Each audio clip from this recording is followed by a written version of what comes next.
오늘 이 저녁 시간 함께 읽을 하나님의 말씀 사무엘상 2장 12절부터 17절까지의 말씀입니다. 사무엘상 2장 12절부터 17절까지의 말씀 여러분들을 대표해 제가 읽도록 하겠습니다. 사무엘상 2장 12절 말씀부터 계속해 읽어나가도록 하겠습니다. 엘리의 아들들은 행실이 나빠 여호와를 알지 못하더라. 그 제사장들이 백성에게 행하는 관습은 이러하니 곧 어떤 사람이 제사를 드리고 그 고기를 삶을 때 제사장의 사환이 손에 새 갈고리를 가지고 와서 그것으로 냄비에나 솥에나 큰 솥에나 가마에 찔러 넣어 갈고리에 걸려 나오는 것은 제사장이 자기 것으로 가지되 실로에서 그곳에 온 모든 이스라엘 사람에게 이같이 할 뿐 아니라 기름을 태우기 전에도 제사장의 사환이 와서 제사 드리는 사람에게 이르기를 제사장에게 구워드릴 고기를 내라. 그가 내게 삶은 고기를 원하지 아니하고 날 것을 원하신다 하다가 그 사람이 이르기를 반드시 먼저 기름을 태운 후에 내 마음에 원하는 대로 가지라 하면 그가 말하기를 아니라 지금 내게 내라. 그렇지 아니하면 내가 억지로 빼앗으리라 하였으니 이 소년들의 죄가 여호와 앞에 심히 크면 그들이 여호와의 제사를 멸시함이었더라. 아멘. 오늘 이 시간 우리는 가까운 곳에서 더 큰 악이라는 제목을 갖고 오늘 우리가 읽은 하나님의 말씀 함께 나누는 시간 갖도록 하겠습니다. 이스라엘의 역사를 통해서 진정한 왕은 누구이며 우리들의 왕권은 어디에서부터 나오는지를 가르쳐주는 사무엘상 그 2장의 말씀을 갖고 함께 나누는 시간 갖고 있습니다.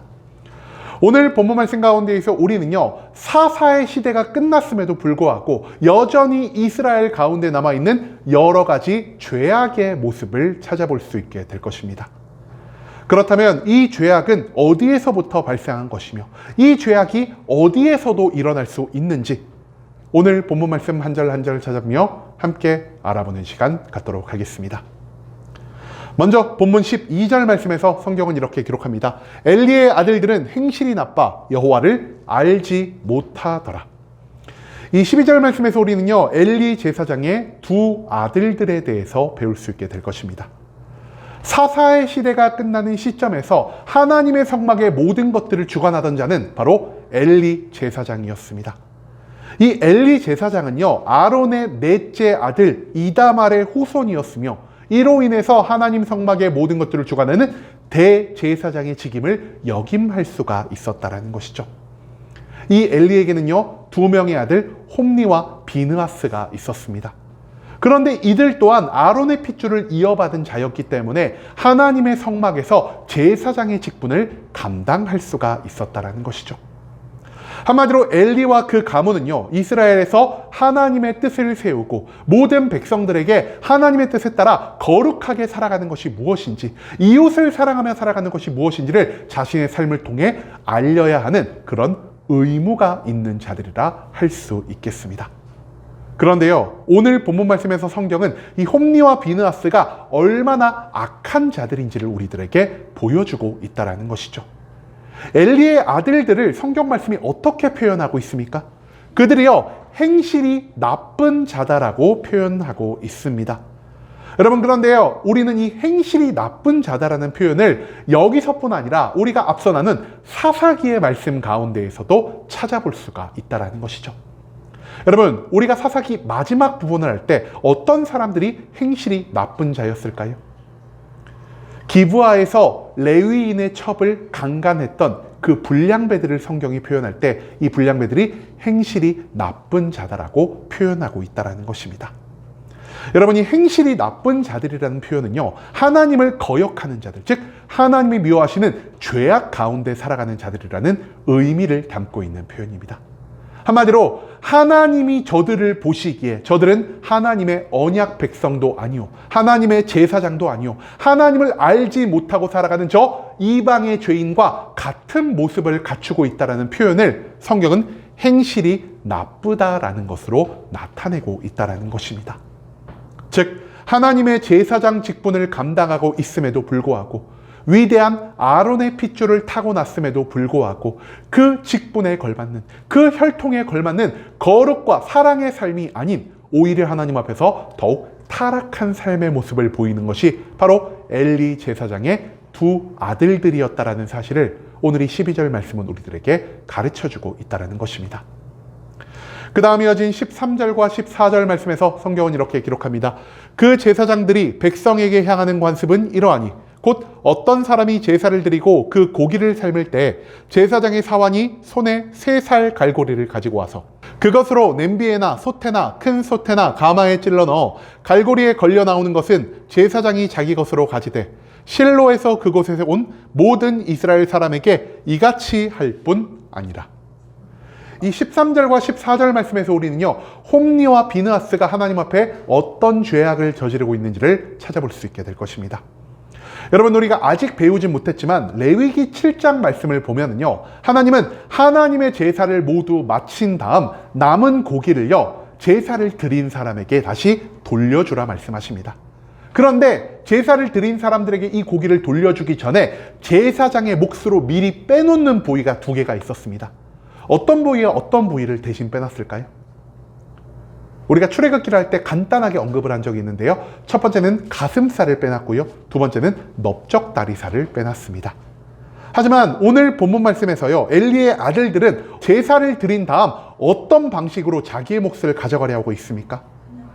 그죠? 제물을 바치고 남은 것을 큰 솥에서 삶을 때 삼지창, 그 3살 갈고리를 가지고 나와서요, 자기가 원하는 부위를 마음대로 가져가는 이러한 모습을 보이고 있다는 것입니다. 즉, 하나님께 드린 후 백성들이 다시 돌려받아야 할 그 백성들의 몫을요, 이 홈리와 비느하스가 자기의 만족과 자기의 유익을 취하기 위해 마음대로 강탈해 가고 있다는 것을 오늘의 본문 말씀은 우리들에게 보여주고 있다는 것입니다. 여러분, 그리고 성경은요, 이것을 뭐라고 표현하고 있냐? 이것이요, 제사장들이 백성들에게 행하는 관습이다라고 표현하고 있습니다. 이 말은 무엇입니까? 하나님이 저들에게 율법을 주셨지만 이 율법과는 다른 또 다른 관습을 이 제사장들이 만들어냈다라는 것입니다. 무엇을 위해서 제사장들이 새로운 관습을 만들어냈을까요? 나는 더 이상 가슴살만 갖기 싫어. 나는 더 이상 허벅다리살만 갖기 싫어. 내가 원하는 부위를 내가 원하는 시간에 내가 원하는 방법으로 마음껏 취하고 싶다라는 이런 욕망이요, 저들의 제사에 있어서 하나님이 기뻐하시지 않는 새로운 관습으로 이어지고 있다는 것. 한마디로 저들은 사람의 것을 강탈하며 하나님의 율법을 어기는 2가지 죄악을 저지르고 있다는 사실을 이 13절과 14절 말씀은 우리들에게 보여주고 있다는 것이죠. 그리고 마지막 15절에서 17절 말씀, 성경은 이렇게 기록합니다. 기름을 태우기 전에도 제사장의 사환이 와서 제사 드리는 사람에게 이르기를 제사장에게 구워드릴 고기를 내라. 그가 내게 삶은 고기를 원하지 아니하고 날 것을 원하신다 하다가 그 사람이 이르기를 반드시 먼저 기름을 태운 후에 내 마음에 원한 대로 가지라 하면 그가 말하기를 아니라 지금 내게 내라. 그렇지 아니하면 내가 억지로 빼앗으리라 하였으니 이 소년들의 죄가 여호와 앞에 심히 크면 그들이 여호와의 제사를 멸시함이었더라. 이 15절에서 17절 말씀에서 우리는요, 홈리와 비느하스의 죄악이 점점 더 깊어져 가고 있는 모습을 찾아볼 수 있게 될 것입니다. 이처럼 제사를 드린 다음 하나님이 저들에게 허락하지 않은 것, 즉 백성들의 것을 마음껏 강탈하고 하나님의 율법을 어기며 살아갔던 홈리와 비느하스는요, 날이 갈수록 더욱더 타락하는 모습을 보이고 있습니다. 여러분, 이 홈리와 비느하스가 왜 계속해 하나님 앞에 타락한 모습을 보이고 있을까요? 그 이유는요, 하나님이 홈리와 비느하스를 즉시 심판하지 않으셨기 때문이라는 것입니다. 우리는요, 이미 성경의 말씀을 통해서 왜 하나님이 우리의 죄악을 즉시 심판하지 않는지를 이미 배워 알고 있습니다. 여러분, 하나님이 우리를 왜 즉시 심판하지 않으시죠? 그죠? 우리에게 회개와 돌이킬 수 있는 매일매일의 새로운 기회를 허락하시기 위함이라는 것입니다. 우리를 용서하고 우리를 구원하고 우리를 축복하시기 위해 하나님은 오래 참고 인내하는 모습을 우리들에게 보여주고 계신다는 것이죠. 하지만 오랜 죄악 가운데에서도 하나님이 자기들에게 심판을 내리지 않자 홈리와 비느하스는 이것을 어떻게 착각하게 됩니까? 하나님은 사실 없는 것이 아닐까? 하나님은 사실 있으셔도 우리를 벌하실 수 없는 게 아닐까라는 이러한 생각을 하게 되었다는 것입니다. 그렇기 때문에 저들은요, 하나님을 점점 더 두려워하지 않게 되었고요, 하나님을 향한 두려움에서 멀어지면 멀어질수록 저들의 죄악은 깊어가고 저들은 더욱더 타락할 수밖에 없다는 사실을 오늘 이 본문 말씀은 우리들에게 보여주고 있다는 것이죠. 하나님의 심판이 내려지지 않자 홈리와 비느하스의 죄악은 점점 더 심각해지기 시작합니다. 이제는요, 하나님께 제사를 드린 다음 자신의 몫이 아닌 백성들의 몫을 강탈하는 것을 뛰어넘어 제사를 드리기도 전에 하나님이 그들에게 허락하지 않은 삶지 않은 날것의 고기를요 함부로 원하는 이런 모습을 홈리와 비느하스가 보이고 있다는 것입니다. 여러분, 그 당시에는요 홈리와 비느하스만 제사장의 직무를 감당하고 있는 것이 아니었습니다. 아론의 후손들 중에서 또 다른 자들이 함께 제사장의 직분을 감당하고 있었는데요, 이 사람들이 백성들의 제물을 받아서 그 제물을 손질하고 있을 때 이 홈리와 비느하스의 사환, 이들의 종이 와서요 요청을 합니다. 제사를 드리기 전이지만 너가 제사장들에게 드릴 생고기를 내와라 라고 말입니다. 그때 제사장들이 어떻게 반응을 했을까요? 이 제사장들도요 율법을 아는 자였습니다. 그렇기 때문에 이 사환에게 이렇게 말합니다. 절대로 그럴 수 없다. 하나님께 먼저 제사를 올려드린 다음에 너희가 여태껏 해왔던 것처럼 너희의 원하는 부위를 가져가라.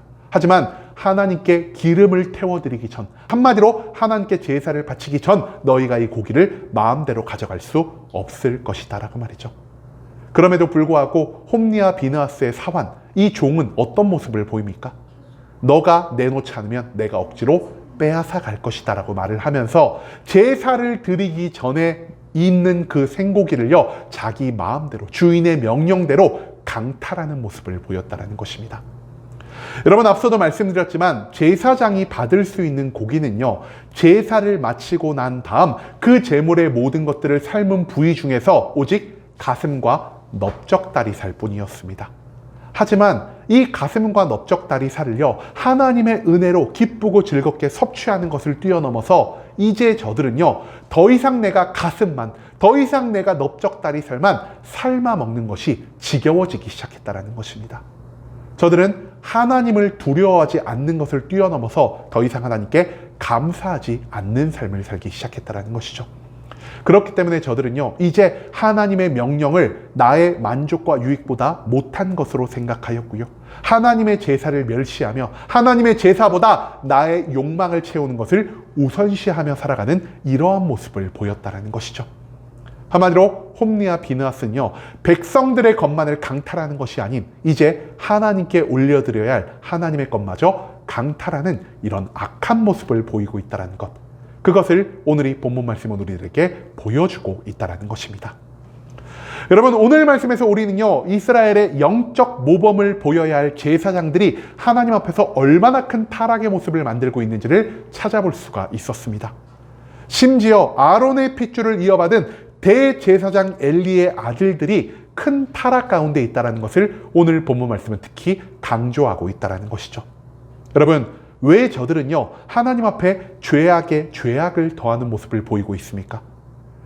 회개와 돌이킴을 위한 하나님의 오래 참음을요 저들이 오해하고 있기 때문이라는 것입니다.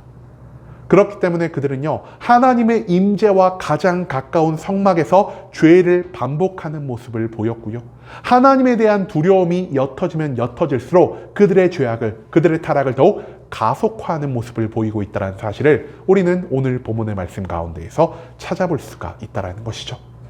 그리고 저들의 타락은요 단순히 하나님 앞에서만 죄악된 모습을 보인 것이 아니라 백성들의 삶에 실질적인 피해를 주는 또 다른 악을 만들어내고 있다는 사실을 오늘 성경 말씀은 우리들에게 드러내고 있다는 것입니다. 여러분, 하나님의 성막은요 이 세상 어느 장소보다 죄에서 멀어진 장소가 되어야 할 것입니다.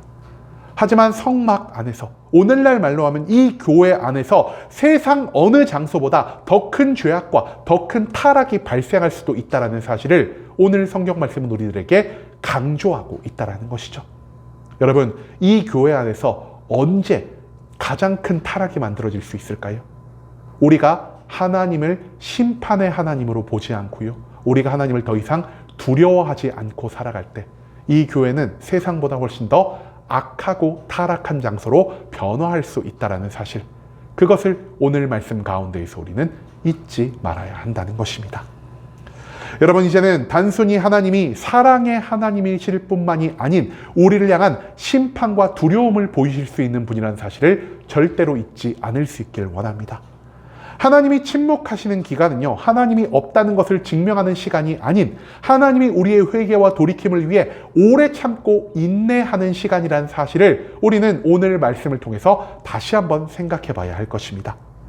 하나님의 침묵 가운데에서 죄를 반복하며 타락을 향해 가는 것이 아닌 매일매일 나의 죄악을 되돌아보고 회개하며 이 교회를 하나님의 거룩으로 가득 채우며 살아갈 수 있는 순복음 함께하는 교회 모든 성도님들이 될 수 있길 간절한 마음으로 소망하겠습니다.